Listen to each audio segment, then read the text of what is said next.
안녕하세요. 샬럿입니다. 불안해지면 우리 몸은 자연스럽게 긴장하게 되죠. 그럼 긴장은 왜 생길까요? 옛날 사냥하며 먹고 살던 시절에도 거대한 육식동물이 튀어나오면 두려움에 순식간에 몸을 피하게 되죠.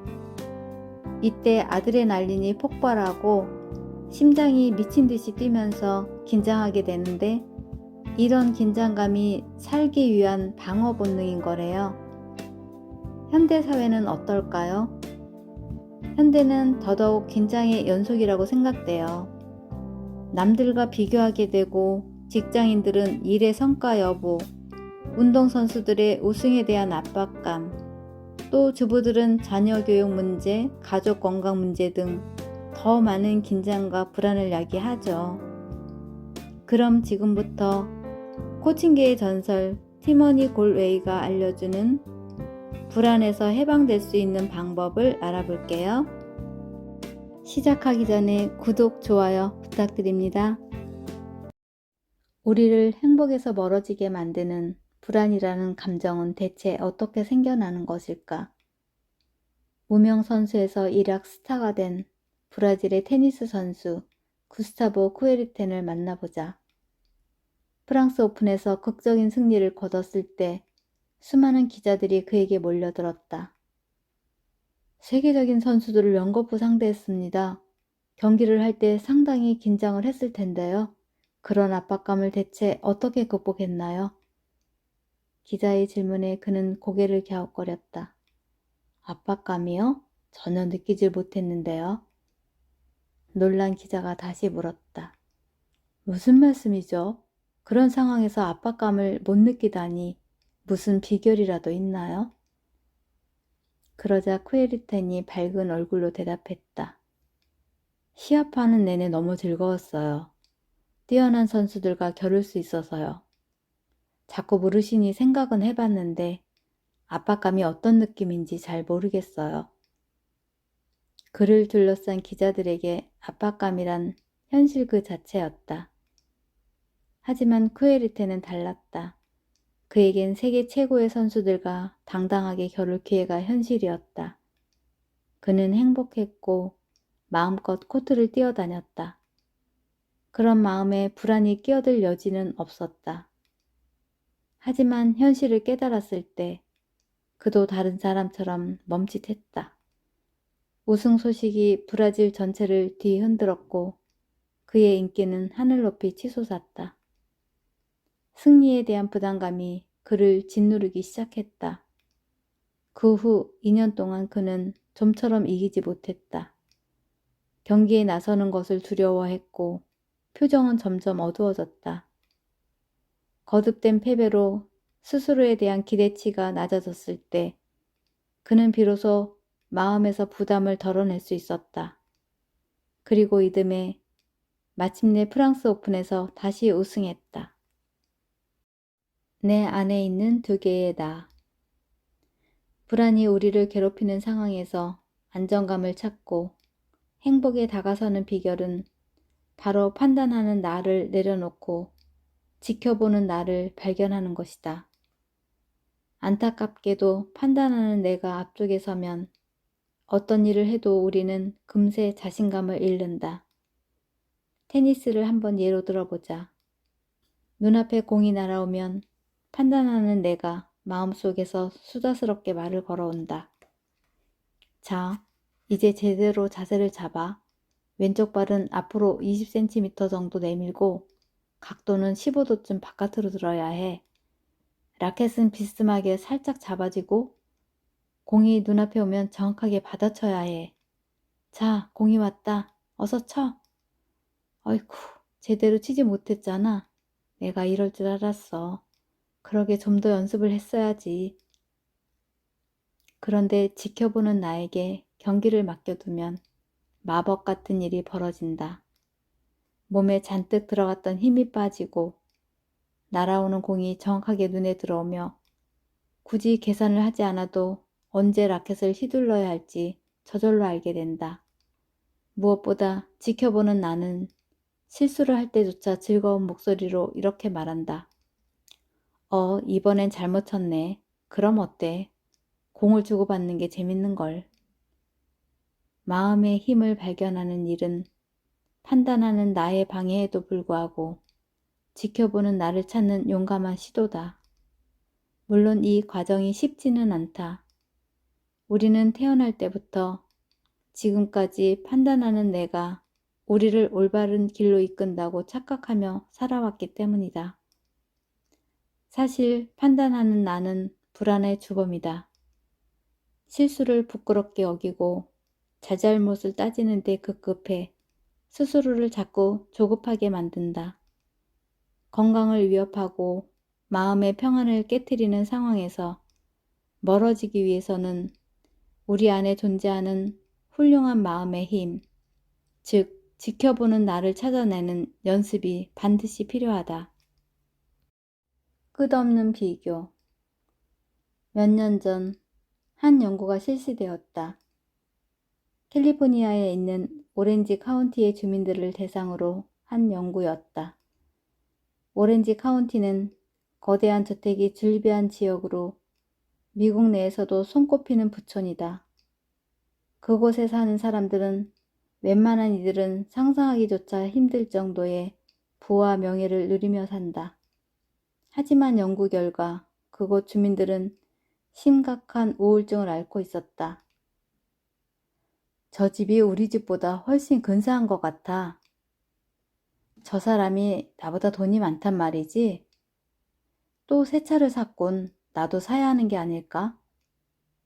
크루즈 여행을 떠난다고? 그것도 2달씩이나? 집수리를 하잖아. 이번엔 또 뭘 들여놓는 거지? 오렌지 카운티의 주민들은 이렇게 나와 남을 끊임없이 비교하면서 이웃 사람들과 보이지 않는 경쟁을 벌여왔다.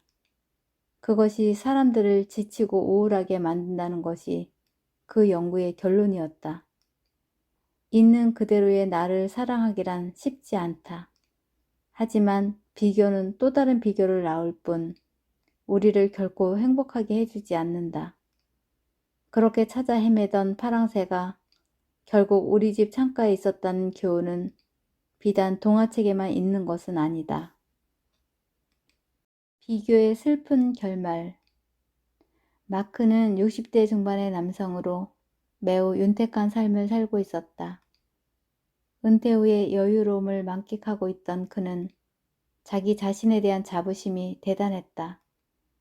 같은 또래의 사람들에 비해 근육이 많은 탄탄한 몸매와 잔병치레 한 번 없는 건강한 몸을 그는 항상 자랑스러워했다. 그런데 일본 속담에 이런 말이 있다.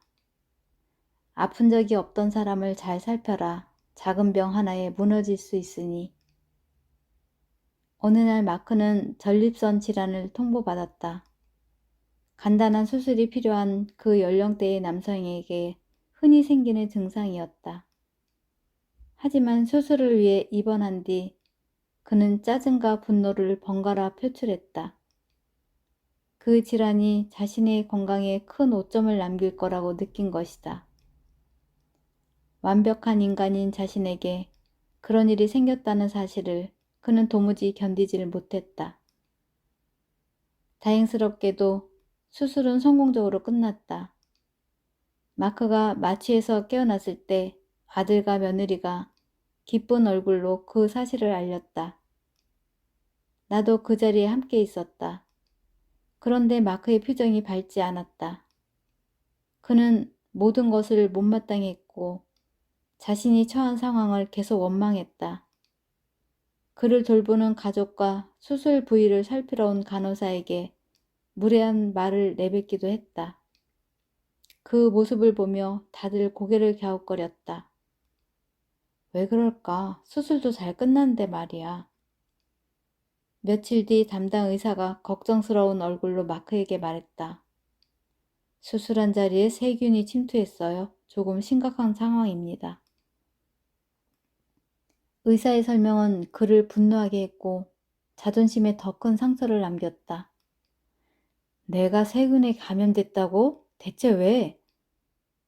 적절한 조치를 받으면 충분히 호전될 수 있다는 사실을 가족과 의료진이 아무리 설명을 해도 그의 화는 가라앉지 않았다. 분노와 원망이 이어졌고 마크의 상태는 눈에 띄게 나빠졌다. 안타깝게도 급성 심부전증으로 그는 사망했다. 처음에 마크는 심각한 상황이 아니었다. 최상의 치료를 받았고 수술 경과도 좋았다. 하지만 자존심에 상처를 입었다는 그의 믿음이 회복을 방해하는 결정적인 요인이 되고 말았다. 마크의 경우를 살펴면 환자의 심리 상태가 병의 회복에 직접적인 영향을 미친다는 사실을 확인할 수 있었다. 이제는 수술이 결정됐을 때 환자가 이 사실을 어떻게 받아들이는지, 또 병에 걸린 자신을 어떤 모습으로 판단하는지 확인하기 위해 많은 노력을 기울이고 있다. 나와 남, 그리고 불안. 우리는 사람들과 더불어 살아간다. 가족, 친구, 동료, 상사, 이웃, 동호회 회원 등 관계도 다양하다. 그런데 타인의 기분을 살피는 일은 또 다른 불안의 원인이 된다. 시바와 파르바티의 이야기를 들어보자.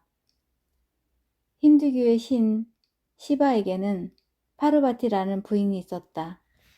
어느 날 파르바티는 인간이 불행한 이유가 궁금해졌다. 그토록 아름다운 세상에 살면서 어째서 얼굴을 찡그리는지 호기심이 일었던 것이다.